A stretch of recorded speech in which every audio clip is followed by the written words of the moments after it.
So, when it comes to the mysterious world of the Akashic Records, um, most of us are confronted, or should I say, most of us find our information in ancient texts or in spiritual teachings, right? And what I found, especially in the spiritual teachings and the ancient texts, is the indigenous and the natives, especially whether they're African tribes or the Asian tribes, I found them all doing something that was similar, and that was describing the Akashic records in somewhat of a cosmic library. And one thing that they all had in common, as well as with the ancient texts that I found, was that these Akashic records have they have vast possibilities. So they're talking about time differently. They're using different matrices to measure things, and they keep on describing it in a form of language or pictures or patterns that take you through a very deep doorway of like infinite possibilities, infinite knowledge and wisdom. So you can understand why today we have a special sister, Maya, today to help us demystify this really deep, information. And, we're going to do a deep dive today. And I think we'll get a little bit smarter when it comes to the Akashic Records. Hello, Maya. Welcome. And how are you? Hello. Thank you. Thank you. Thank you for having me. Blessings and infinite love to you way over there in the Danish lands, correct? Yes, in Scandinavia, in the Wow. Nordics, yes, in Danish Wow. land, in the Viking land. That's amazing. How Mhm. beautiful. Oh, I love that. Sending love, sending love. I'm great. Thank you. I'm well. Thank you for having me. Yes. So, Meyer, thank you. Thank you for joining us. And I want to remind all our listeners that Meyer's information and her work and everything she's doing is going to be in the description. So please, please, please, please make sure to check in and find out what she's all about. Because, like all our shows, we do this because we have a lot of smart women who have pages long. Okay. So we would do a show just describing their achievements and their work and all that good stuff. So we're doing you a justice actually by diving right deep into today's share. So I want us to start by, I think, Mara, let's just start, right at the beginning because, yeah, I think let's just start with what is the Akashic record and why is it significant? So the Akashic records are the records of your lives. Every life you have ever lived, every possibility that you could have lived is all in this wonderful place called the Akashic Records. There's also a place called the Hall of Records that I've been to, which I believe is separate, and that is like everybody else's stories are there. But each person has their own Akashic records that they can access. And so basically, say for instance, your mother was going to name you Nancy first, but then she changed her mind. If you go to the Akashic records, there's going to be a book there that says Nancy. And if you open it up, you can see that Nancy actually had a life and lived this whole life. And so when you go to the Akashic records, you can tap into all these possibilities that you have ever lived and have lived. And it is so fascinating. Everybody's Akashic records looks different as well.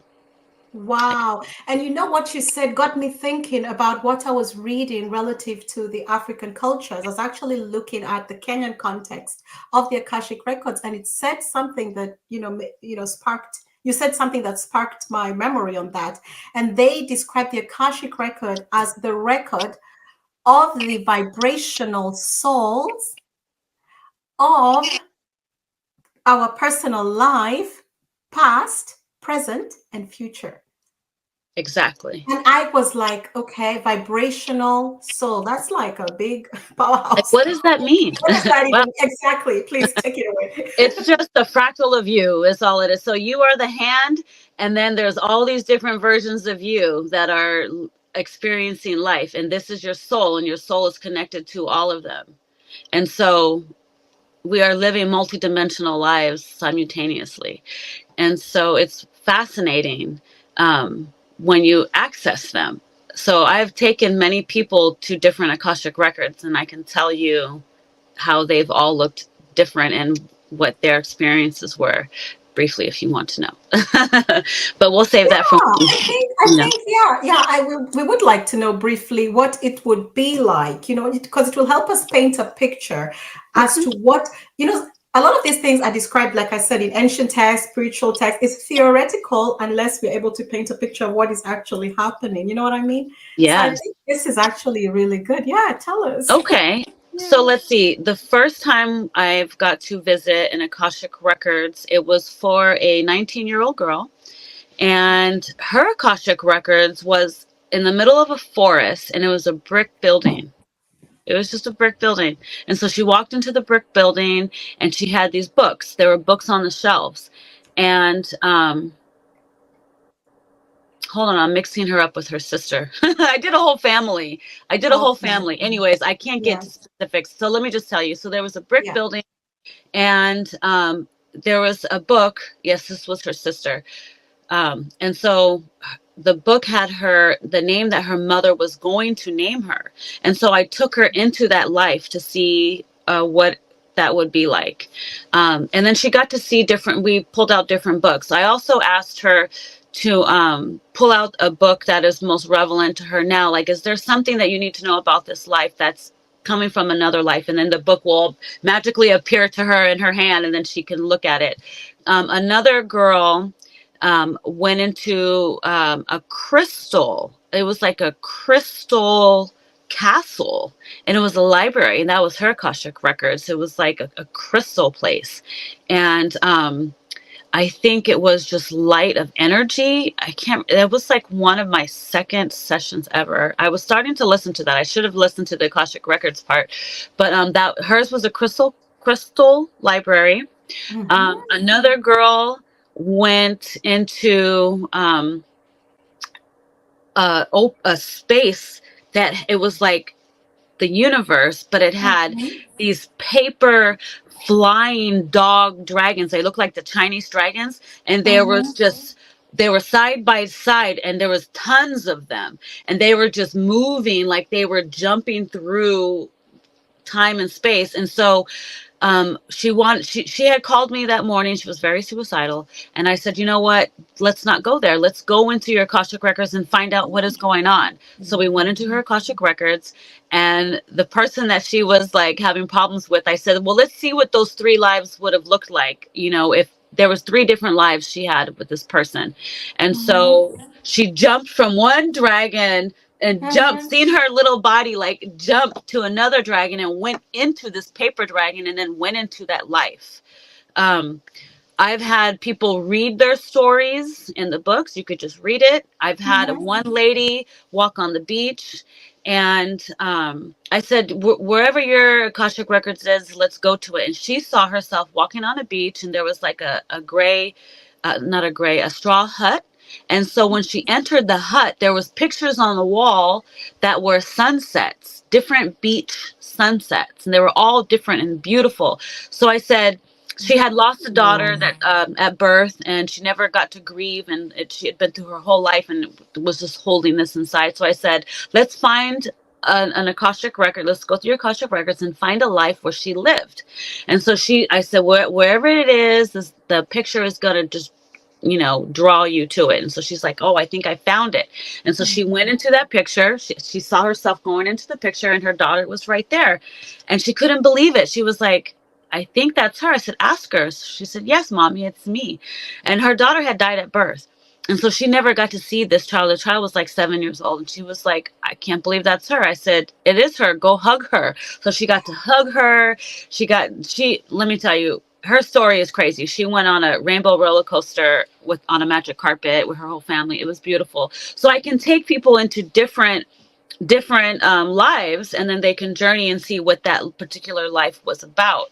So the Akashic Records, there is no one particular way Akashic Records are. Everybody has their own way of who they are. So, you know, your Akashic Records could look like an ancient building with the scrolls, it could be anything. Yeah.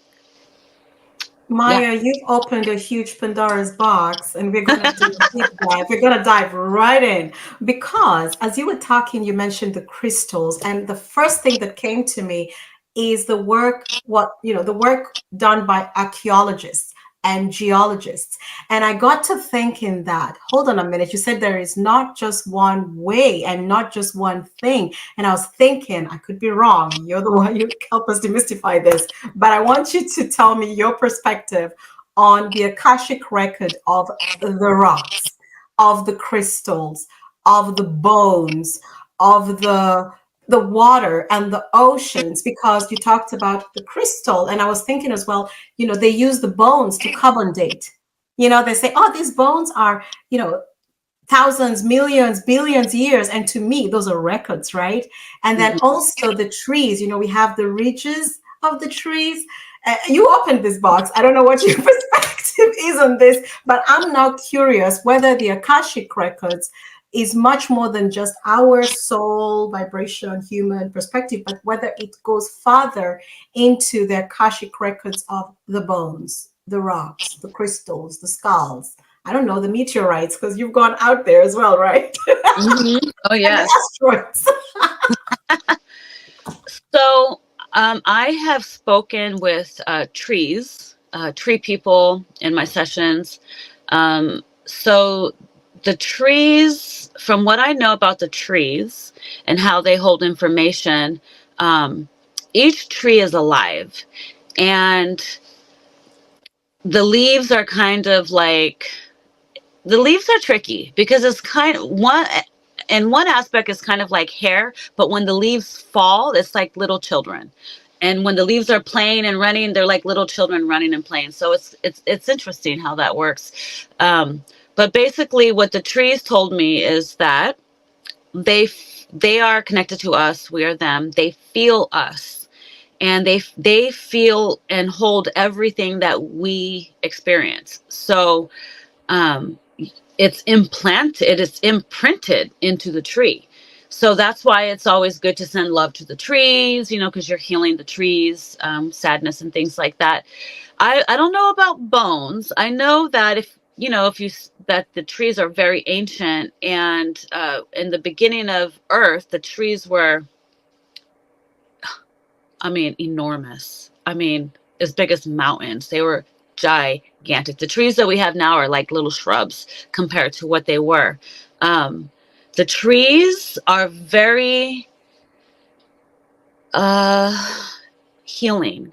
For me, it's what I go to. When I do a healing with someone, I go to the tree and I put my third eye to it. I release it into the tree. The tree takes it into the roots, into the ground, cleans it, sends the energy back out. I don't really know about the trees' Akashic records per se. I've spoken to trees and asked them about their lives and their experiences. And I do know this. Each tree that is here has a physical body on another planet, on a tree planet. They have bodies, like physical bodies. And if you look at the Egyptian old hieroglyphics with the people were green, I was told those are the plant people. They were saying they were connected to the plant people. Water, in my sessions, we went back into like the beginning of time when Earth was organic and natural, and the water was different. The water had gold in it. And it was because I take people into like mermaid lives and stuff, and I ask questions, and so they said that the water had gold in it, and it was very powerful and like almost like electric, and the crystals itself hold. These are also like people. It also has a consciousness. Each crystal Wow. has a consciousness in it, and so they can hijack crystals. They can take crystals and try to use them for negative, but I don't really know how far they'll get with that. I haven't really came across that. I've heard it, but for me personally, the crystals, they are here to help cleanse us and and they have information. We can program them. So they have their own records in them. Each crystal has a record. And if you don't take care of your crystals, they'll come for them and send them back to the crystal planet. Your crystals disappear. The earth, it has tons of natural crystals all over it. And the one that you see the most is those little white rocks. Believe it or not, those rocks are super powerful. Those white snow quartz. Yeah, the ones you see, regardless where you Yes. go, on every beach, you have the white ones and the black ones as well. Black is Those powerful two too. are always together, the white rocks and the black rocks. I Yeah. noticed the white rocks are usually on white sand beaches, and the black rocks are popular on the black sand beaches. You Mm-hmm. know, Yes. I didn't know that. Yeah. Yes. And so I'm a crystal healer. I Hmm. found out that back in Atlantis, I used to work with the fairies, and they taught me crystal healing magic. So whenever I have aches and pains and stuff, I grab my crystals and I put it to wherever the pain is, and then I cleanse it in the sunlight, or I put smoke over it, and you take care of them. They hold information. They do. If you find crystals and if you meditate with them, they will they will take you places. They will download information to you. You will have all kinds of experiences, magical experiences. There's this little boy on YouTube. He's so cute. He picks up the crystals and he's like, this one's singing, this one's clicking, this one's like, he can hear the vibrations Oh, and the that's sounds interesting that of he has the the crystal. ability to do so. These children are very special. These children that we have nowadays are more highly advanced than we have ever been, because times have changed.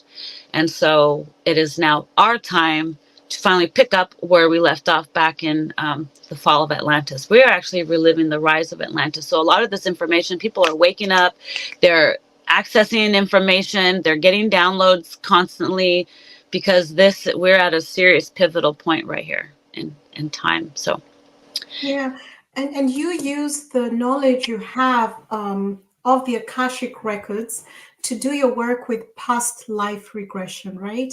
And I was wondering, because the internet is is a place where you will get all kinds of information. And before we came on, me and Maya were talking about how amazing and beautiful the internet is, because we have gotten a lot of amazing stuff, right? So mhm. to our listeners, we just want to let you know we are in agreement that it's how you use this tool that will determine the outcome or what you get from it, right? So with that, I have to clear that, because people are like, oh, the internet, we don't need that. But Right. you use the Akashic records for your work in past life regression, right? Mhm. And can you share, do you mind sharing the significance of this kind of work, and why you got into it, and why it is even necessary, especially in the times that we are in today? Why is this important? Yes. So let's just say I got into it because I was experiencing my own stuff in my life. I was trying to cope with trauma, trying to cope with failed marriage. I was trying to cope with all the stuff that we go through as like growing up.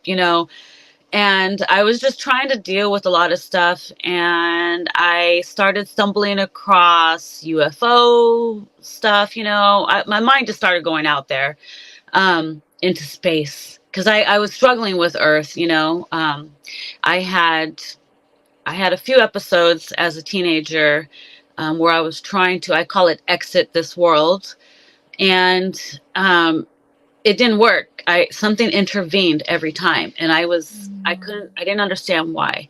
And so when I was 15 years old, it was the most severe time it happened, and I was in a coma for 3 days. And there was no message from God. There was nothing. It was just dark. And I woke up. I came out of the coma. I was upset.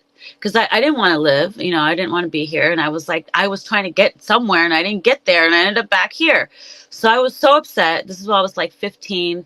Um, and then after that, strangely, I started changing. Like, I decided I didn't need to be with my parents anymore, and Mhm. I divorced my parents. I got emancipated. You know, I met this guy who was older than me, 20 years. He was 20, I was 16 or 15, and he became my guardian. He was my boyfriend, and we were going to get married. My teachers talked me out of it. I ended up having a baby. I got pregnant at 16, and from that point on, I found something. I was still a little suicidal, but I had found something to love finally. Mm. And so I always say my daughter saved my life.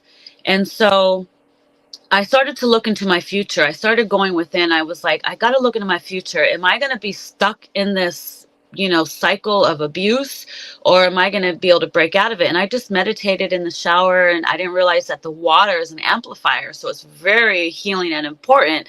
And I didn't know what I was doing. So I was just, you know, thinking, and I didn't see anybody there. I saw myself with my daughter and just doing the best I could. And I felt, okay, I could be alone raising my child.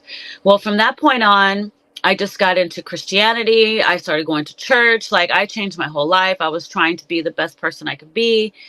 And then 19 years old, um, 18 years old, I had went to church one day and I was like, I need to know if Jesus is real, because I need to know about spirituality. I need to know about religion. Like, I was so confused. We were Catholic first. It was very dark. I didn't know what was going on. And so this lady came up to me and said, "Can I pray for you?" And so she did. And then she said, I had prayed and asked for like 3 wishes, and she granted all 3 of my wishes right then and there. So I started feeling good. And then it just took off.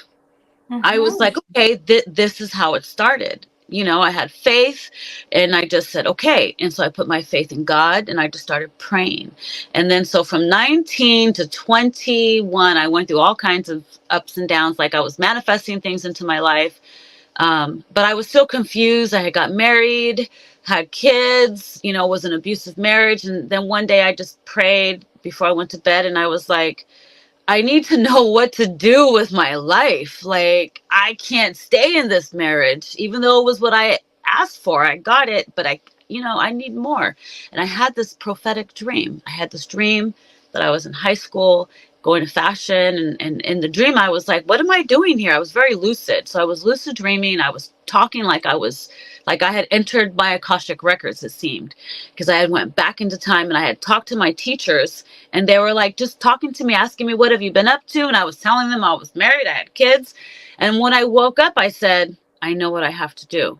And from that minute on, I changed my life again. Like I said, I was going through different stages and I left my husband. I was like, I got to leave. So I left my husband. I went on a mission. I said, I'll be back for 7 months. And everything happened the way it was supposed to happen. We didn't get back together. Unfortunately, we ended up splitting up. It was not good, but we remained friends. And then I started having all these crazy things happen to me. I started having my clairs come on, all these crazy things. And I didn't know what was going on with me. Nobody told me I was psychic. Nobody told me I was an empath healer. Wow. Nobody told me anything. I didn't know what was going on with me. And so I didn't tell you, but when I was 3 years old, I had seen a portal open. And so my whole life, people were telling me I was possessed by demons. But I Well, didn't know this yeah. until later. So it wasn't until I left my husband, I started this journey. And then it wasn't until, so I was about 27 when that happened. It wasn't until I was 33 where I heard Jesus speak to me in my ear and I started hearing voices. Then I started seeing visions. I had all these things happen and I still didn't know what was going on with me. And then I seen a UFO. And Mm. so I said, okay, what is happening here? And then I stumbled across Dolores Cannon. And Dolores Cannon, I was like, this is it. The clouds opened up, the sun came. I don't know if you know who Dolores Cannon is. I've seen some of her work because The, someone the shared to book, me the one where she talks about um the afterlife, Yes. and that's Yeah. what I know. That those are what I've seen, but I didn't know this part of how, I've not done a deep dive into her work, but I Yeah. have listened to her perspective on the afterlife and on Uh-huh. reincarnation, Yep. especially. So she talks about all of this stuff, the Yeah. Akashic records and all of this stuff. And so I started getting into her, and I found it. I found where I belonged. And so I seeked out a lady to do hypnosis for me. And in my hypnosis session, um, she basically accessed my Akashic records through my higher self. And so my higher self was able to give her all the information that I needed, all the answers to my questions. And when I came out of it, I was like amazed. I said, this is it. Mm. Wow. This is a game changer. This is what it's all about. I can live my life now, like I can finally live my life. And so I started just watching a lot of her work and her videos. And then I came across Aurora, Rising Phoenix Aurora, who was a student of Dolores Cannon, and she took it to the next level. And she started going into other stuff like body scans, psychic surgery, and stuff like that. And so when I did my session, I realized how profound this was. Like, I can access my Akashic records through hypnosis. I can get healing done. I can get answers. I can find out what happened to me when I tried to commit suicide and I was in a coma for 3 days. I actually got abducted by aliens, the Syrians, and they adjusted my frequency and sent me back because I wasn't spiritual, because they said that I have a very important mission here on earth and I can't get out of it that easy, that I am here to, it is very important for me to be here on earth at this time, and they will not let me leave. And so so that's how it happened. I was like trying to figure out my own life issues, like, why do I have toxic relationships? Why did my father physically abused me? Why did all my relationships, why are they so toxic? It was karma, karma, karma, karma, clearing up karma. And I didn't know any of this. And so this is why I started doing my work, because I can help people if they have problems, if they have questions, if they have troubles and triggers of relationships or anything. This work is God sent. I mean, I have literally been able to talk to Mother God of creation. They say Father God. Well, it's actually Mother God and then Father God, because we all are born from a mother first. But the Father did have something. So we have Father Crystal, Father Christ, and Mother Sophia. And I've got to talk to her. I think he showed up a couple times, but I haven't heard his voice yet. So that's why I do this work, because it is so profound. It is next level quantum healing, hypnosis therapy, where you can access anything. I go into dreams. I go into anything you can imagine. And we get the answers for your highest healing for people. So it is the next thing, and the Akashic records holds everything you want to know, and you can go change timelines. So if there was something that happened in that life that you want to fix, we could jump in it, fix it, close that timeline, the negative timeline, and put you on a positive track. So Yeah. what I'm doing now is closing down negative timelines in these Akashic records and putting people on a straight positive path, which is what's happening in the ascension. And I just got chills when I said that. But Wow.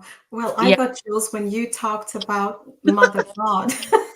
Because it's mother, to oh, me, and no offense to any of our listeners who believes in something different, but it's common sense, and if you don't believe it, you can see how things have played out with mm-hmm, with the patriarchy running the show, you know, and don't get me wrong, but I also know that we do have also a very toxic matriarchy out there behind the matriarch. And I wouldn't say anymore. Maya probably knows what I'm talking about. There's a lot. The men are not fully responsible for these shenanigans, because Maya said something very powerful. She said, we all come through the womb. So even the toxic man had to come through a specific womb. And I'll leave that there because, mm-hmm. I don't want us to go too far. But listen to what she has said, rewind it again, because she has said something worth digging a little bit deeper. And as you were describing your journey, Maya, I couldn't help thinking about how you really trusted your intuition. You know, the two things that came up as you were talking through your whole experience and your journey from point A to B to C to D. The two words that came up was intuition and trust. A lot of things you were doing, you trusted yourself to do it. You know, you followed your intuition. Something is off here. I'm going to do this. This is. I saw a lot of use of your intuitive gift or abilities and trust. Could you just share your perspective and how you were able to tap into this and push the needle forward? Because a lot of decisions that we make, whether right or wrong, I think are limited by us trusting in our intuition and trusting in our abilities to make sound decisions for ourselves. Well, that is also why I do the work that I do. Because, like I tell people, your mind is like a microphone to the universe. So, just because you think you have a thought in your head does not necessarily mean that was your thought. And so, as a child, um, playing alone a lot, I guess. Mhm. As a Gemini child, playing alone again, by myself, I guess I really went in a lot, I really thought about a lot of things. When I was in first grade, I remember my mom going to a parent teacher conference, and I vaguely remember this. I remember sitting in class and my teacher would be teaching and I would get up in front of her and I would teach the kids. Like, I didn't think they understood what she was saying. And so the teacher would tell my mom, I think she wants to be a teacher. But no, it wasn't that. It's just I didn't think the kids understood the way she was explaining it. So I would literally get up and explain. Ironically, my 5-year-old does the same thing. When people come into her classroom, her teacher says she's the first one up. She's quick to tell people all about it. And then their teacher's like, well, let's find out why they're here. But she's like so quick to be like, explaining things to people. So for me, I feel like I said, no one tells you when you're psychic. And for me, when I was little, I used to sit in the mirror and I used to love brushing my hair. And I think that's when it started, because they said I was really curious. See, mirrors are portals to other dimensions, and I did not know this. So when you're looking in a mirror, it's called looking glass technology, and they're looking back at you and they're looking through your eyes, so they tap into your eyes and they know all about you, so I didn't know this, and I was curious, and I opened up a portal, and all I remember was blinking and seeing a big spider, and then I blinked again and everything was red, and that's all I remember, and I freaked out. So from that point on, I was thinking a lot, and before I would go to sleep, I called them daymares because I wasn't sleeping, but they were nightmares. But I would hear my heart beat, and in my mind I would get a vision that I was inside a house, and every time my heart beat, these boulders would appear and I would get crushed inside this house. So I had to learn how to control my nightmares. And so for years, I would sit on my bed as a 7-year-old, and I would, these nightmares, before I would go to sleep, everyone's already knocked out, I'm the only one awake, Wow. and I would have to sit there and control this so I wouldn't, and then I would go run in my mom's bed, but I learned how to go within to control what I would feel. And then I would start hallucinating. I would see things that weren't there. Like, I would see these ants playing the piano. There was like 6 of them with tuxedos, and one was Why? playing the piano. And You know how wild that is as a yeah, 5 and 3-year-old. And at this time, were you a Catholic family? You were in a I was Catholic? still Catholic. Yes, Oh very my much. goodness. I'm trying to, connect the, what they would think of you or say to you or Oh perceive gosh. you as, it must have been really wild. But go on. Yeah, you were seeing the Yeah. aunts playing the piano. Hmm. They thought I was absolutely crazy. My mom thought I would, forever they thought I was possessed by demons and stuff. I was the first one to switch my religion to Christianity, and they all followed me after I did it. But Hmm. it was very dark. And in my hypnosis session, they said that. They said it was very dark for you. But Wow. it wasn't until I was um, must have been in my 20s when I was manifesting all kinds of stuff into my life, but I was still manifesting negative stuff and I couldn't figure it out. And so when I left my husband, I actually went on a spiritual journey because I had said, I got to go. And so I, for 7 months, I was gone 7 months. For 5 months, I fasted and I read my Bible for 13 hours a day. I was just had the Bible in my face and I was praying. I was fasting. I didn't do anything. I was like a nun. I was goody two shoes, just work and read the Bible. And can I tell you, I've had so many amazing, it, like when you go on that journey, blessings are just abundant.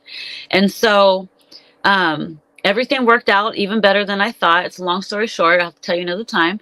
But um, that's when I started trusting myself. I got heart discernment. I prayed for heart discernment. And so people have to understand you have regular discernment where you're like, oh, I know that person's lying.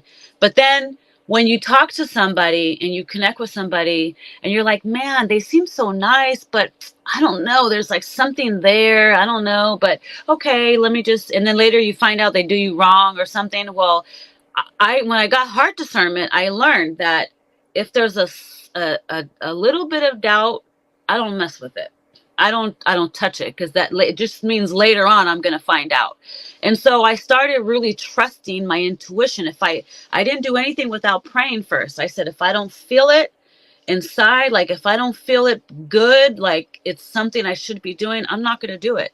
And so I would meditate a lot. I would draw. I would spend hours by myself. I would go to the beach and I would just try to go within. And I would wouldn't listen to your regular music or anything like that. And I would just try to go within.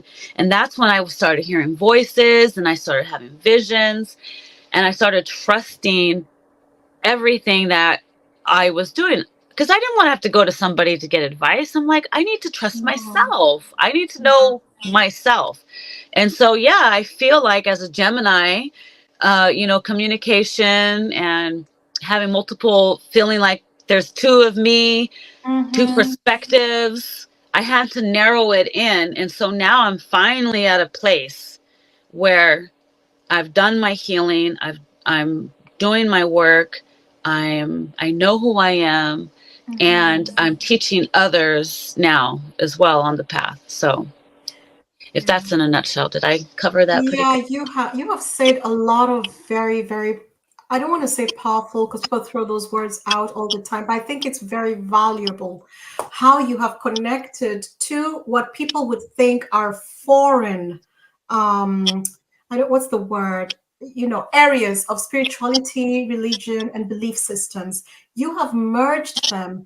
And I am a true believer that we should never throw the baby out with the bathwater. There is power, immense power in that book you call the Bible. Even more power if you read the missing books. you know, Yeah. and when people say, "Oh, religion is this and that," and I know they have not experienced the power of the books or something. They have not. I don't want to judge because everybody goes through their own journey and discovery, but there is power. And I personally, Maya, I have seen, the church, the big hat church wearing ladies move mountains.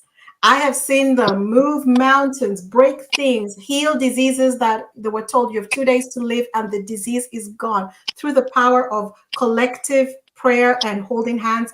Like I have seen this. So because I have seen it, I know the power, and where two or more are gathered, I know the power of that prayer and fasting like you described. I know that you just, I know what you're saying because I have seen it. And Yes. I also like that you were able to connect, to bring this other aspect of reality, because we are in different realities, and merge it with what we have been taught and the scripture and the word. And I think this is very important, to our listeners who think, oh, religion is trash, or oh, it's only one way. I like that you take all the knowledge and you merge it, and it has, and you said now it has centered you. This is so powerful. I like this because it doesn't shut the doors. The door is open to more discovery, and I Mhm. hope, our audience will receive it in that way, that it's not just, one way or the other. And the way she's described both journeys, I really hope they receive this in that way, or in their own way, but don't see the divide, of the different, you know, um, I don't know what to call it, different Perspective paths and past. yeah, and perspectives, yeah. And you mentioned the mirrors, and you mentioned a couple times that nobody told you you were psychic. In in many parts of the world, women are burnt because they're called to be, because they're psychic, and because they're psychic, they're burnt and told, "Oh, you're a witch, so we're going to burn you." And it happens today. To all our listeners, this is happening in 2024 in some countries. Women who are psychic are still being discarded. Then there are also a lot of children and I think also grown-ups who don't know they're psychic, Maya. Can Hmm. you just walk us through what are some of the signs that someone who is psychic can look out for and explore, and how can they go about it in different environments? Yeah. Some that are accepting of these abilities, and some that are hostile of these abilities. Yes. So it's kind of funny because when I was growing up, I remember my mother had told me that her brother was psychic and that he knew when his mother was going to die, how, when, what, where. And when it happened, um, everybody freaked out and disowned him. Hmm. And they thought he was bad. And so when I was growing up, and then I have another aunt on my dad's side who's a witch. And everybody talked about her, oh, stay away from her. She's a witch. And she was a little scary. She liked to scare people, but she was one of my favorite aunts. Yeah, She she liked to liked to scare. scare people because it was probably fun for her because she knew Yeah, she was not dangerous. yeah. She knew how to handle the haters back then, let's just say. She was like, powerful. And so she cracked me up. And so I was always fascinated with her, like, wow, it's interesting, and I was always fascinated. So when I was growing up, I didn't realize that by me seeing all this stuff, my third eye was open. No one tells you about the third eye. And then you have little kids who talk to imaginary friends. They're Hmm. not just talking to imaginary friends. There's actually energy there that the kid could probably see. So kids are more psychic than, so you from a child, you're psychic up until 3 years old if you haven't been closed off yet. If you haven't, then it will go until you're about, I think, 8 or 9. If they haven't shut you down yet, it'll still go. It usually shuts down around 12, around puberty. Like by then, people's opinions and spirituality, religion, dogma, superstitions, everything comes in and then it just goes away. Okay, But so if you, that's how they shut you down. yeah, they shut you down. Like, so for me, because of what I saw and they told me I was possessed, I didn't want to see anything. I didn't want to see nothing. Hmm. I was scared of my own shadow. I was like, I don't want to see my shadow. And so it wasn't until I would say, it wasn't until I started hearing voices when I realized there was something else going on. I was like, did I have visions up in that point? So I didn't have anything else happen to me. Like I said, 12 years old, 13, it got shut off. I was like, trying to get out of this world. And then it didn't happen again until in my 20s, when I heard the voices. Hmm. And that was after I had left my husband. So it wasn't until I was an adult. So I feel like people are waking up now in their Hmm. 20s. Some are a little slow, maybe 30s, 40s. But basically, if you're a child, if your kid is talking about they're seeing things, their kid is probably psychic. If they can see ghosts and spirits, they're psychic. You are psychic when you're born. It just gets shut down. So I teach psychic development And so on my website, I have a little do-it-yourself, quick course of just the basics, because I'm also an Isis priestess, um, psychic protection and development. So number one, I teach psychic protection and then development. And so basically, you have all these clairs. You can hear things. Some people smell things. Some people um, can touch things and they know. For me, it was just hearing things. I heard a voice, like it whispered in my ear. And I was like by myself, so there was nobody there. And another time I was blow drying my hair and I heard a whisper in my ear again. But that time Mm. it wasn't Jesus. So I had Jesus talk to me, or Yeshua, and then I had an entity talk to me. And so what happened is was dating somebody for 9 years, and I couldn't get rid of this person. I didn't know why. And I was blow drying my hair and I heard, I love this person. And I was like, I don't love this person. Like, where did this come from? And I kept thinking about it. I'm like, well, maybe I need to come to terms with love, because somebody wants me to say that, and I don't want to say that. But Mhm. maybe I will compromise and say, I love them genuinely, generally speaking, unconditionally. Just, I love everybody. I didn't want it to put it like on him. I was like, can I just say that? And, because Mhm. this entity was attached to me and it was controlling me. It was telling me things. It was trying to tell me that I love this person, and I didn't. I didn't love him like that because I knew it was already wrong. And so, um, and then I had like visions. I was walking down the street. I blinked my eye and I saw the future. I blinked again. I was on the other side of the street. So people might get visions. They might hear things. They might uh, hear things in their head that will give them answers. Like my psychic abilities are very random. I have different things. I don't touch things and get answers to it, but I know things. I just know things, like I knew put it like this, at the beginning Mhm. of 2020, Yeah. when people were talking about getting the Jabberwocky, the Mhm. first thing I said was, I am not getting forced the Mm. V. Yeah. and Yeah. Yeah. and Yeah. it wasn't even talked about yet. No one was even talking about it. It had just started. No one even knew that it was coming. But when I said that, it caused Mhm. hell in my family and chaos. And I was like, what? I'm just saying. And they were like, no one's even talking about that. A week later, it was on the news. People were like, oh, we're developing. And I was like, you see? So sometimes I just know things. But what I can tell people is, Mhm. if you want to practice your clairs and practice your psychic abilities and practice opening your ability, there are things that you can do. It's what you eat. It's what you put into your body. If you eat processed foods and all these chemicals, it's going to shut you down, because all that stuff is designed to calcify your third eye and to shut you down and turn you into a robot. So if you start eating natural, if you start taking your shoes off and walking in nature and detoxing your body, you can feel the ground. You'll start to feel the connection. You start to wake up your natural innate senses and abilities. A baby is born using their psychic abilities. Their eyes are, still shut, and they can smell and know where their mommy is. And, you know, so everybody has it.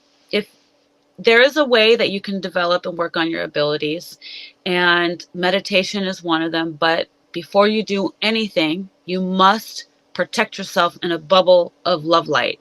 That is the number one. Before you do anything, when you wake up in the morning, you imagine yourself in a bubble of love, because if you don't, then it's difficult for you to really use your abilities, because you've gotten all kinds of things attached to you, and you've turned in your body is kind of like, I don't want to say like a trash can, but it's stored all kinds of stuff, and you need to release this stuff so you can tap into your abilities. And so Yeah. yeah, And Maya, how? First of all, who are these? What are these entity? I don't know what to call them. What are these? Who or what is attaching to these? And how do you know who is who? How do you identify? Because you know we know about schizophrenics, we know about bipolarism, we know about multiple personality disorder, we know about all these. There's so many names right now, I'm losing track. The list keeps getting longer and longer and longer. And when you started talking about this, these are the first things that popped into my mind. Is she talking about schizophrenics, bipolar, one personality today, another personality tomorrow? Are these the attachments? Is this that voice you said? Was it Jesus, not Jesus? Was the bipolar? Do you get where I'm going with this? How Yeah. do we know who is attaching, which is the correct voice, why they're attaching to specific people and not others? So basically, um, the world that we live in Mm, has been designed to shield us from everything, right? So mm, we think we're just going through our life, but everything that has been given to us has been given to us for a reason, and it's not a good reason. When a baby is born in a hospital, all of that white and like all those lights, when the baby is born from darkness into light, yeah, it's fluorescent light. yeah. First of all, Mhm. the soul doesn't enter the body until after the baby leaves. The soul enters the body. So a lot of this stuff in the hospital is programmed already to put fear into the baby. The baby is born. They don't want me to say this. Hang on. Wow. Because this is really A important. baby, Mm, a baby is the most precious thing. And so when a baby is born, mm-hmm. um, if the doctor is negative, if the people are negative, instantly the baby will get attachments. Um, Reptilian, there's a few things out there. Number one, you have ancient souls that have been here from the beginning of time that cannot leave. They're trapped until we're done with the spiritual war here on earth, which we're living in the last days now. But we're running out of time, but we are living in the last days. And so they're scrambling right now. They're scrambling. They're like trying to get as many numbers as they can. So you have ancient souls. They try to Um, get numbers by attaching to people to grab. Yes, because there's an army. There's a spirit. There's a positive side, and then there's the negative side. And so the positive side is taking down the negative. It's been happening since the beginning of time, since the beginning of the first son separated from mother and created the multiverse, which created the Akashic Records. It's all his fault, but he's in rehab right now. He's been saved last January, so he's in rehab. So we don't talk about that anymore because it's changing. It has changed, but there's a reason why the Euphrates River is drying up, and I'll tell you that later. But so yes, there was something that had happened, and so um, there was that part which created the AI, the negative the negative aliens, the archons. Okay, so the archons attached to us through electricity. Um, they are very, very dark. They will attach to you. They have never lived a human life, a real life, because they disconnected themselves from source. So when you plug into the wall and you get your power, you're plugging into AI, you're plugging into archon technology, archon intelligence. And so you shield everything that you use because of this, right? Um, that's a whole nother story. But then you have I the rip bet. in time and space. There's a Mhm. rip in time and space that happened. And when that happened back in Atlantean times, they let in dark entities. The Greys got in from Zeta Reticuli. And so the Greys came in and they started doing human experiments back in Atlantis. And then Atlantis fell, right? And then so here we are again, these souls that have been trapped are still here. So when I do healings on people, I find ancient souls, I find grays, I find reptilians, I find archons, I find draconians, sarconians, I find lost souls from regular people that died and are stuck in people's bodies. And so your chakras are like elevators. Your body is like a skyscraper, I say, and your chakras are like elevators to different dimensions. So if you are lacking in one of your chakras, your heart space or your solar plexus or whatever, those will open up and different entities will attach to those places and move around throughout your body, causing illnesses and try to take you down, basically. So what I do is when I find someone, I do a session for them. I do everything with love. That is our superpower. So I do sacred protection. I call in the higher self, and we scan the body. We scan up and down, and we look everywhere through the body, front and back, side to side, in and out, up and down. And we comb through the body, and we find entities and energies and thought forms that have been passed down through ancestral lineage. So say you had a great grandmother who was angry at her father and she put a curse on him because she was mad at him. So she just maybe verbally put a curse on him. That curse will come through the line later on. And whoever his soul is connected to, he will come through and he will be here to clear that karma. So it could be your son. It could be you. Right. And so a lot of times what I do when I find these instances, what we do is we send light through the entire ancestral lineage. And so I'm able to go to the beginning of time and clear out all those negative attachments and remove them with the archangels and heal your ancestral lineage. So all that negative is removed, and moving forward, all your forward descendants won't have any of that in their DNA because everything holds in your DNA. And then so like the reptilians and the draconians and the grays, the negative aliens that attach to our bodies that are, we call shapeshifters, that are walking around in celebrities, politicians, they are shapeshifters. And so when I find them, they know who I am because I work with Archangel Michael. He's my number one archangel I work with. And so I tell them, do you know who I am? And they say, yes. We've watched your videos. We've been waiting for you. See, they know I can save them. I liberate them. And so one reptilian could be attached to your throat chakra, preventing you from speaking your truth.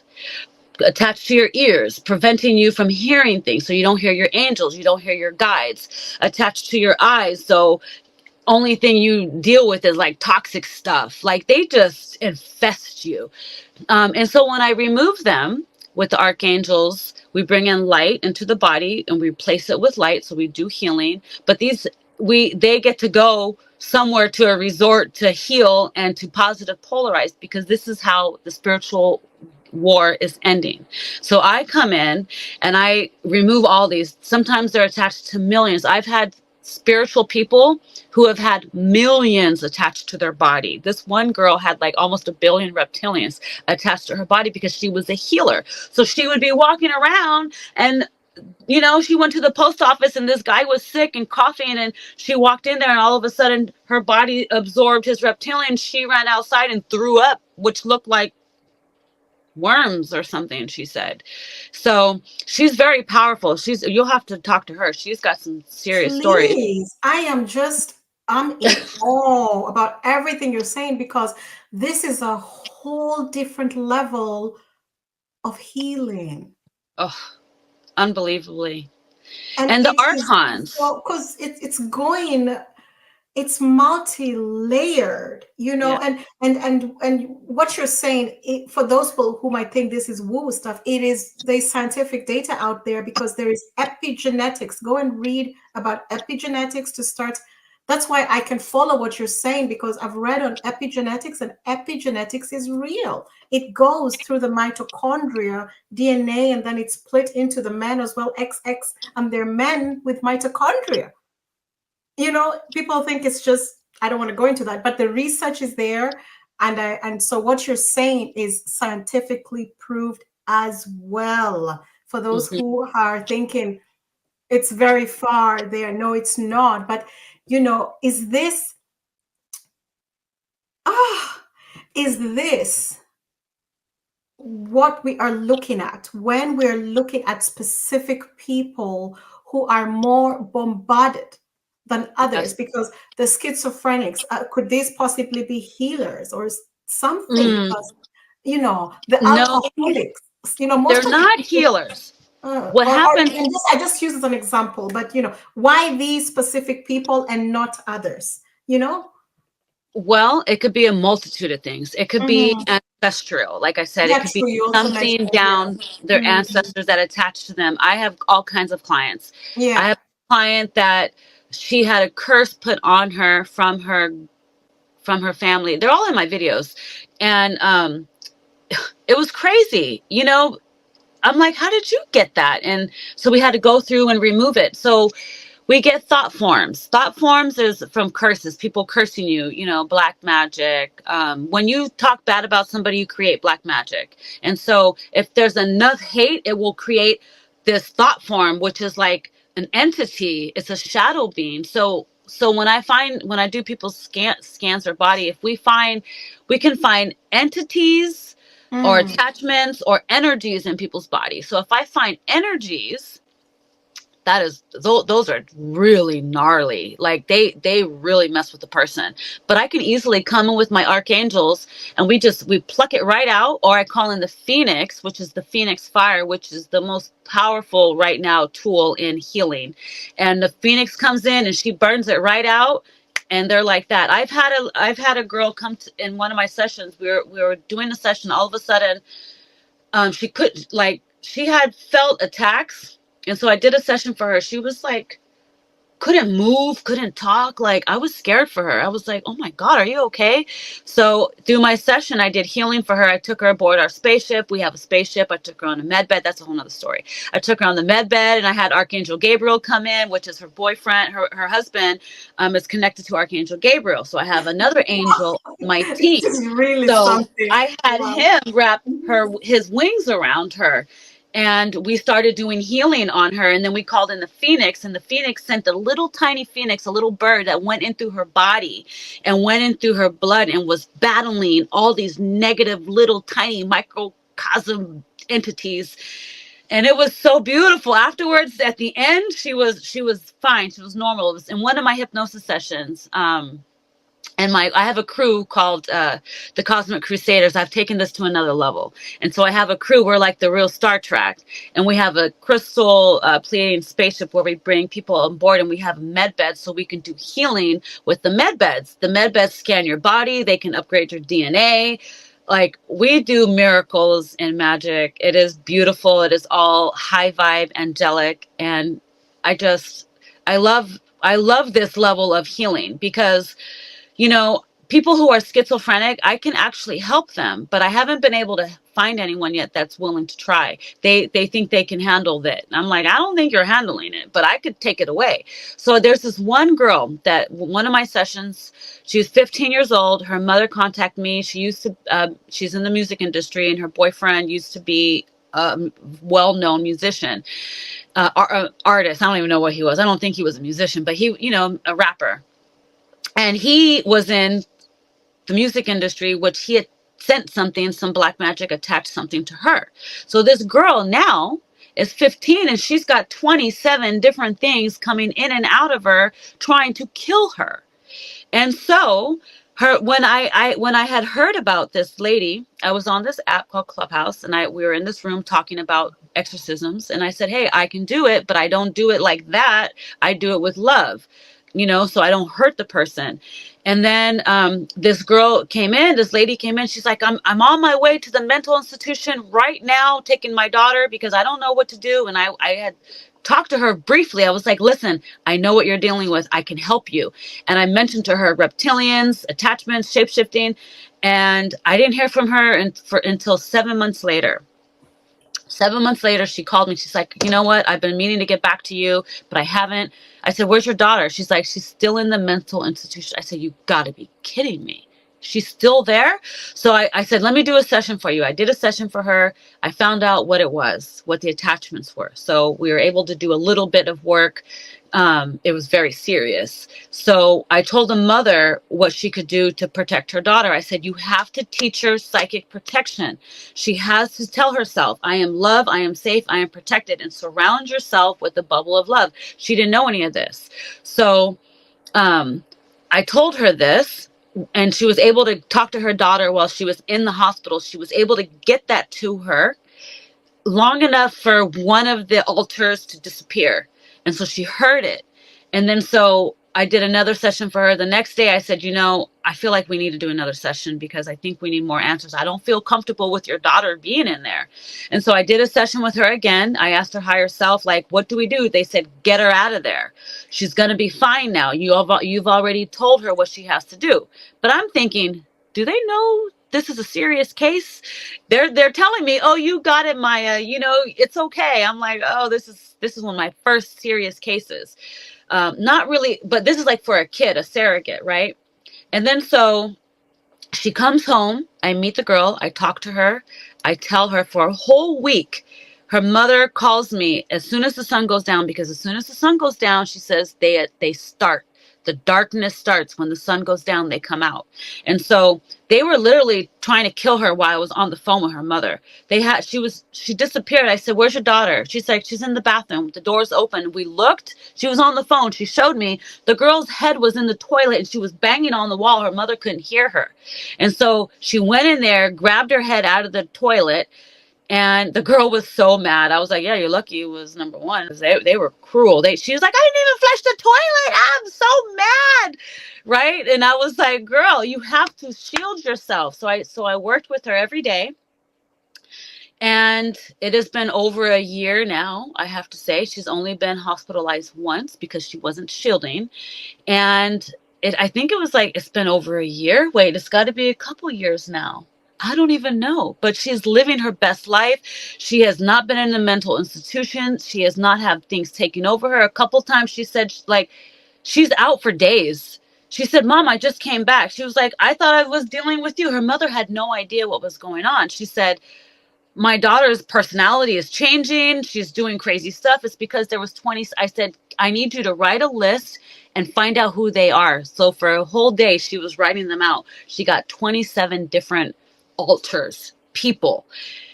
I haven't had a chance to deal with them yet, but she's keeping them at bay or whatever. They told me I need to be in person for her, and I need more than one person. So I'm trying to teach her mother this. But I found out that her mother was actually my mother in Atlantis, who is Isis. So you see, there's a reason why we all come back together. And she's one of my favorite stories because I'm still working with her. And she's now living her best life. And, oh, it has been quite the journey, can I tell you? But, yeah, I think that was kind of a nutshell. So, yeah, you know, I've had all these weird cases. So, That is something. schizophrenia, That's yeah. crazy. And imagine people who don't know, because it also makes me, you know, think about people who say, oh, you know, I hear, you know, there are people who say, I had this voice, I got this message, you know, they call themselves prophetic. You know, is it prophetic? I don't know. I just Yeah, thought about it because we're talking about voices, you know, which yeah. voice is which one? You know, is it prophetic?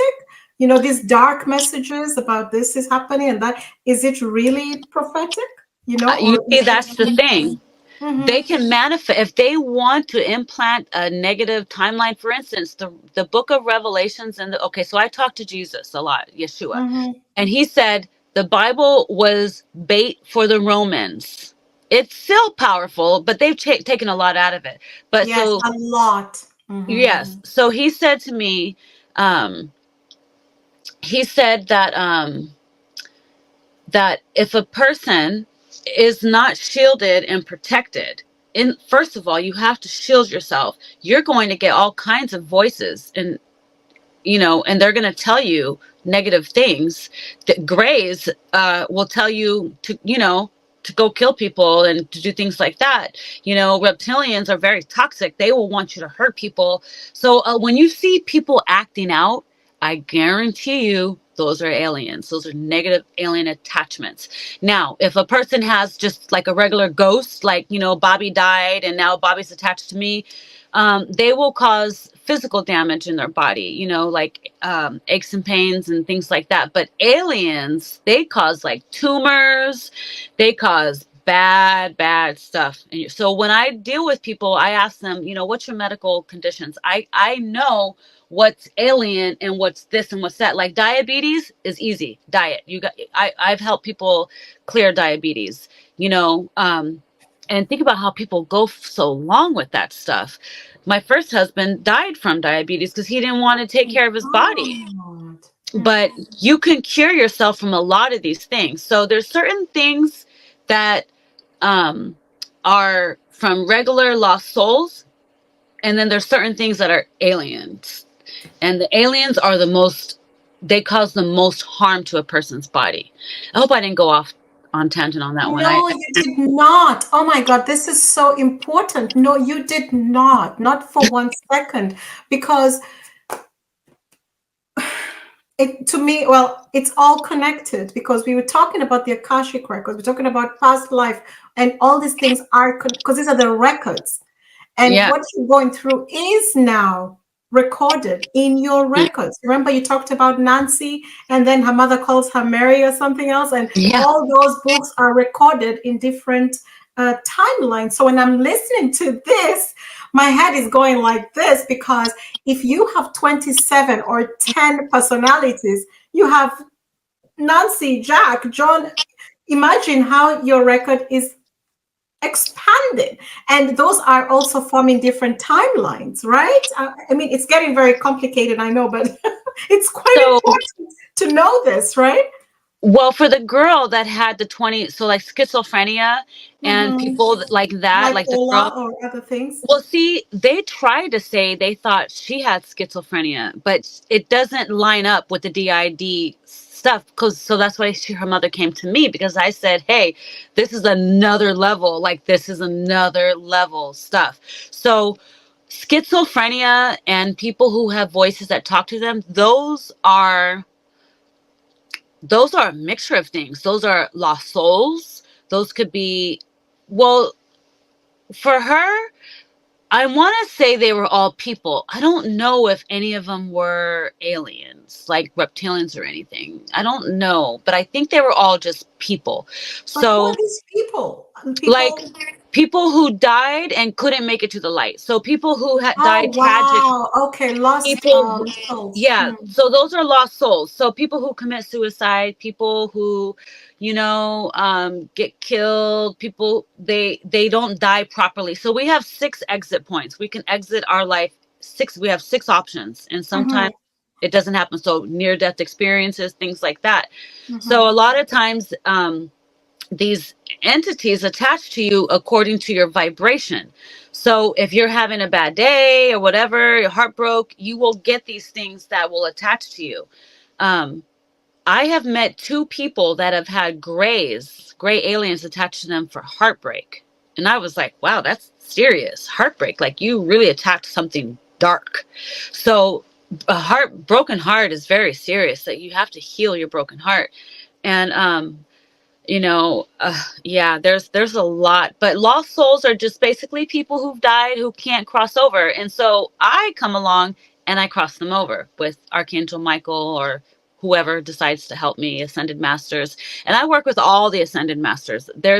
I work with Freya, I work with all the ascended masters, so it doesn't matter what your belief is. Like if I work with people who are Hindu, they Mm-hmm. want to work with Shiva or whatever. I love Ganesh, so I call in Ganesh, or whoever they want to work with. So, it depends on the person and what they're around, but you can see what from a person. If a person is acting out really naughty, like a kid, they're being really mean and really bad, they could have a reptilian attachment to them.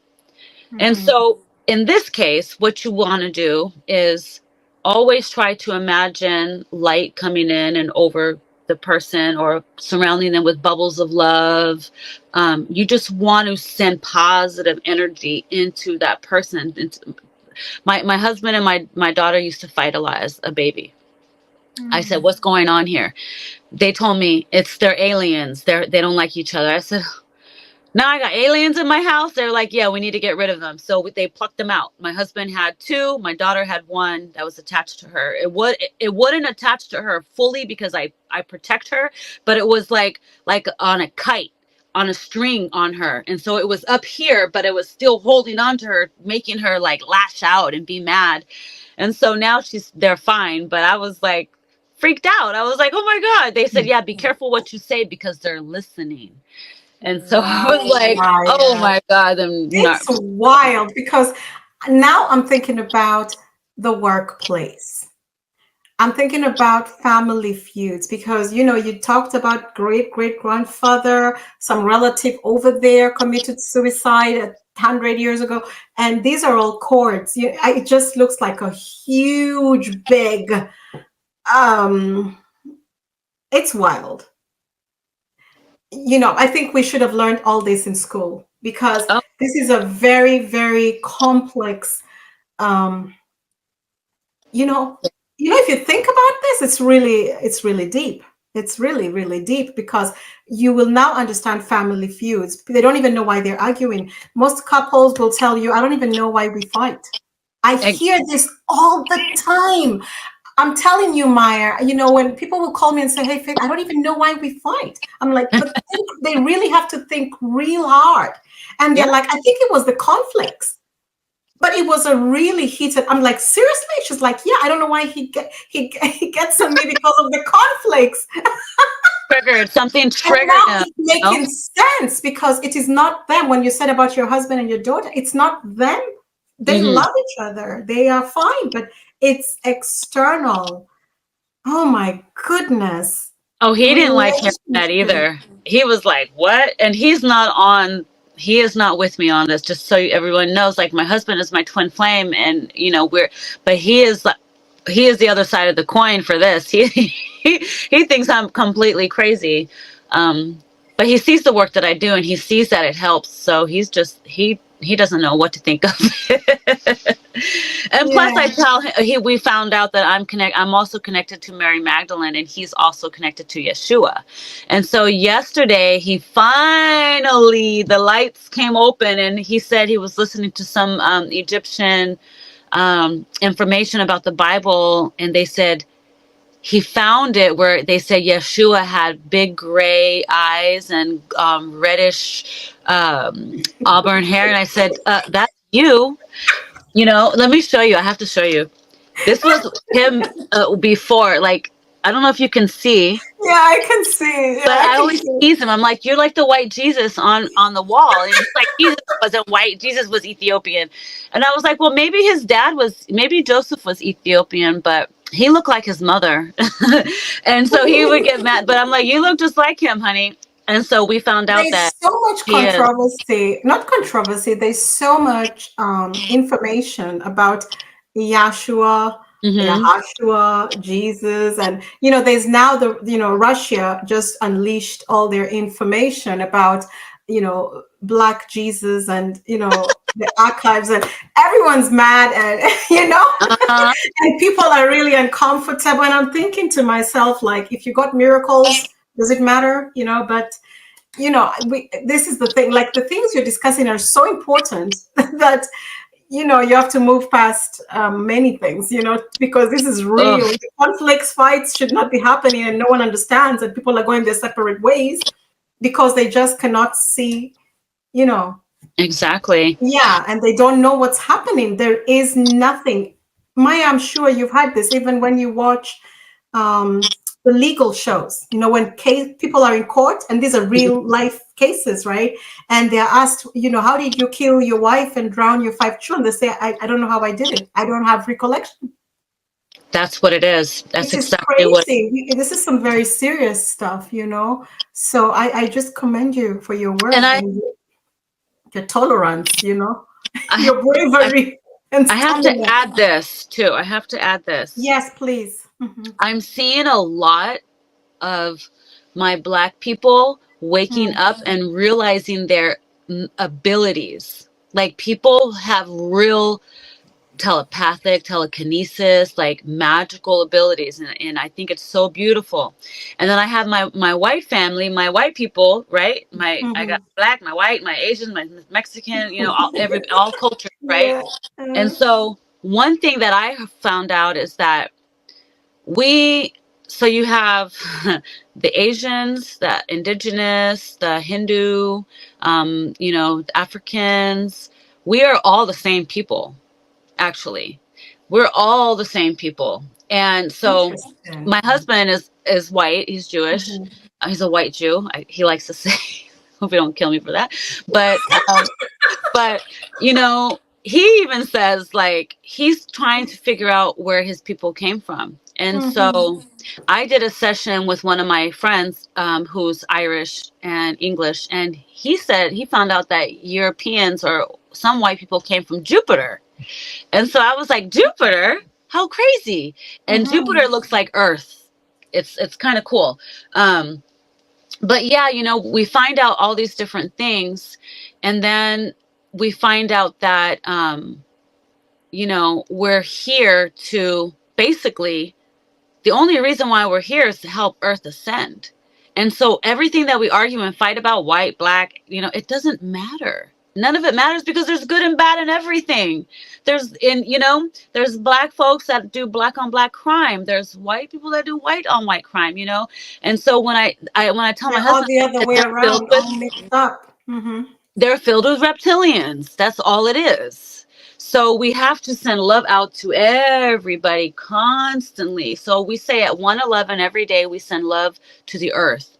And at least for 4 to 13 minutes, however long you can do it. And this will help vibrate and through time and space. And it will help everybody here on earth. So when you put a blast of love, the negative entities, they jump for a minute. You know, they're like, whoa, what was that? Mm. They can't handle it. It burns them.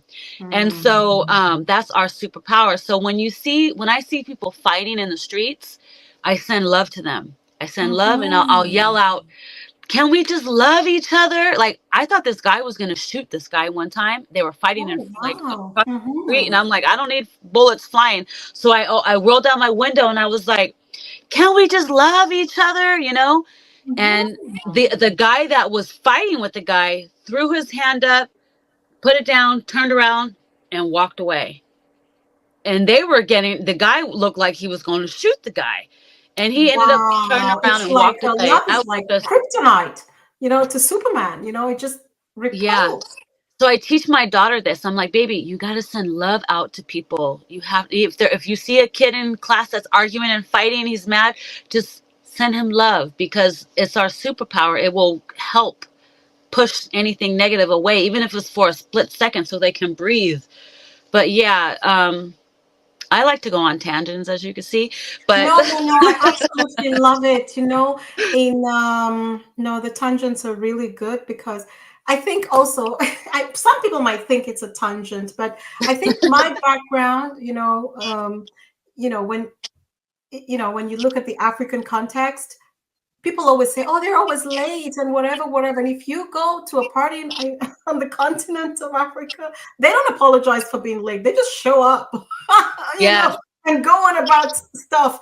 And so I think I have a whole different tolerance. And also, when you start with a specific topic and people go completely off, people will, and if that one person says, "No, I'll get back," or people will get upset because they say, "No, you need to let either the spirit talk or the ancestors talk." That's what yeah, they say. No, no, no, no, no, no. It's the ancestors talk. No, it's the spirit talking. That's the message was very urgent that it had to interfere with what we thought was important, and we had to listen to what we needed to listen to at this particular point in time. So we if you listen to conversations in an African setting, it looks like a whole big tangent, but everyone is very chill and nobody is looking like, oh my god. No, everyone is chill because they know that this is profound, coming from a very sacred place. So it's very okay, and it's very well received. And our listeners, you will realize when you listen to what you might think is a tangent, you will be thankful in maybe a day or two, or a year or two or three, that she mentioned the things she mentioned, because sometimes you have to catch up to the message. And I'm saying this, Maya, because I've had people, talk to me 5 years later and say, oh my God, I was listening to this and I get it now. I'm like, okay, that message was for you at this time. 5 years later is when you're ready to receive it, so it's beautiful exactly how you said it. It is in perfect order and in perfect synchronicity. And so we are very thankful. And I know our listeners will be grateful because, again, people, you have to remember it takes a special kind of brave person to share the story that she shared.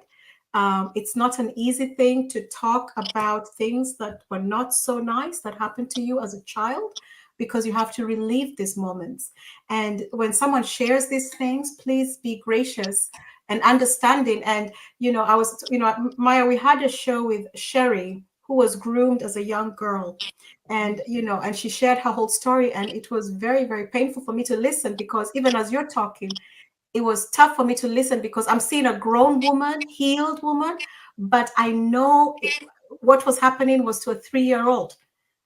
So people forget we're watching a grown woman, Maya. You're very, you're healed and you're really vibrant and energetic, and you have all this wisdom, but it was a small, young, 3-year-old scared girl going through these things, and that's what you're sharing. So the inner child story is not one to be taken lightly. Yeah.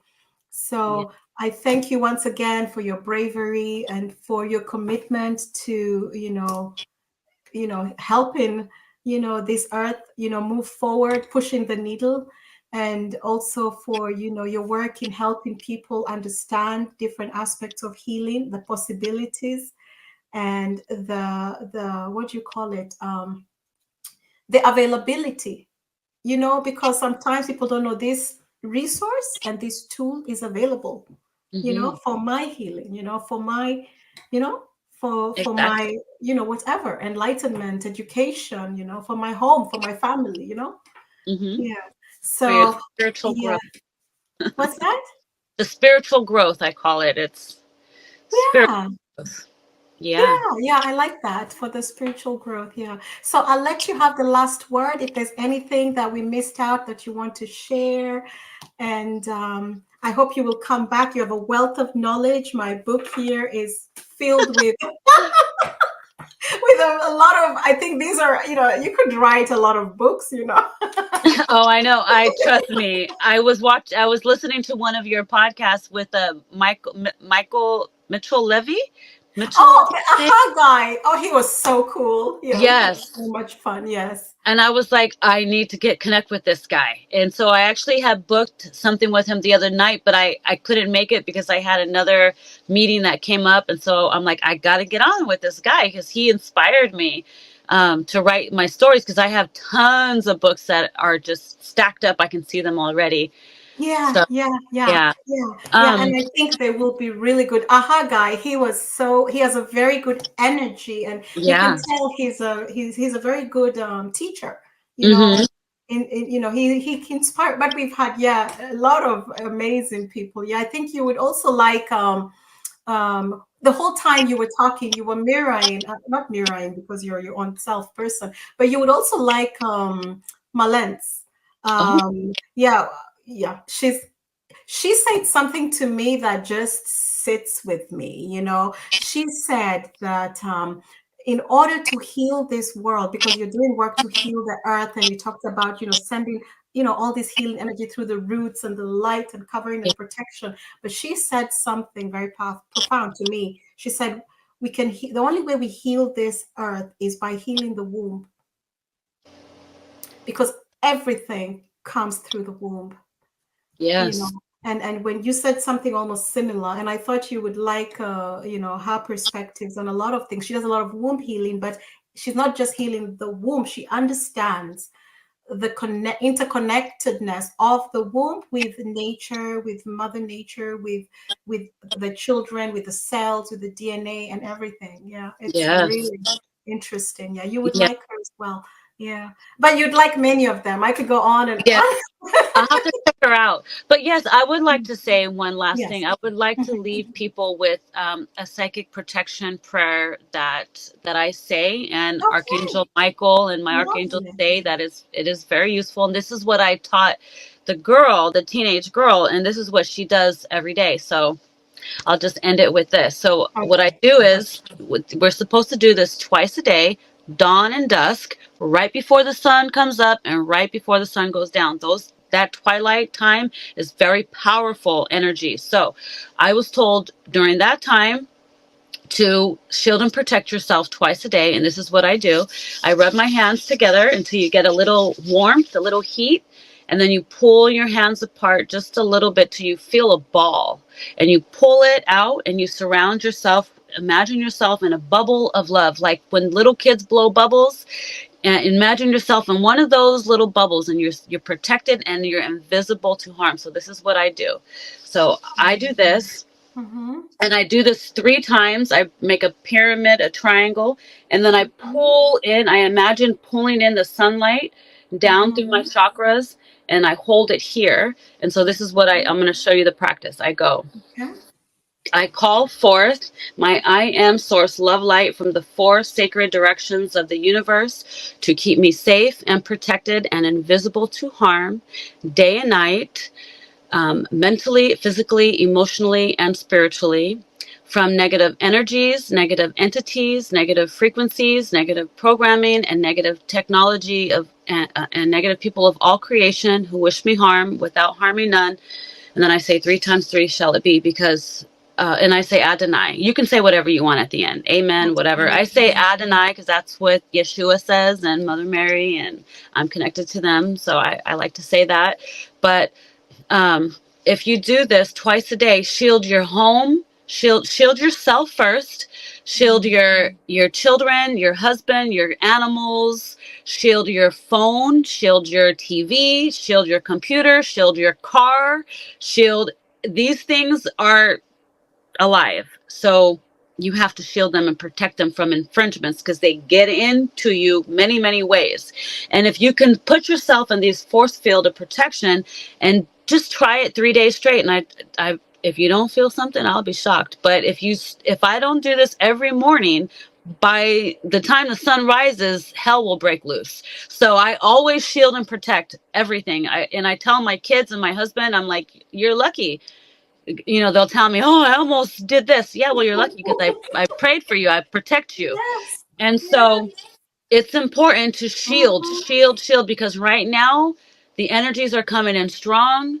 The solar eclipse is around the corner. So you want to, they said, double up on your shielding, protect yourself. Take it seriously. Take it seriously because time is running out. We have to wake up, remember who you are, and say, I am a sovereign being. I do not consent. So thank you for having me on your show. Oh, This I has been wonderful. absolutely I will enjoyed. definitely be in touch with you and have you on my podcast as well. So I cannot wait. I would love that. It was really nice. So many gems, and I am thankful and grateful that you came and shared all this beautiful knowledge. And your words were really kind and gracious and really, really good. So I am thankful. And to all our listeners, this was our smart sister, Maya. And her work can be found on SOSQHT.com. Description section, people, has all her information. So go in there, have a look, take a tour, be curious, if it, just I'll just leave it up there because all our smart sisters have a huge bios. So go and see what piques your interest and see where that takes you. Once again, thank you, Maya, and have a lovely day to all our listeners. Thank you for stopping by Thank and goodbye. you. Thank you.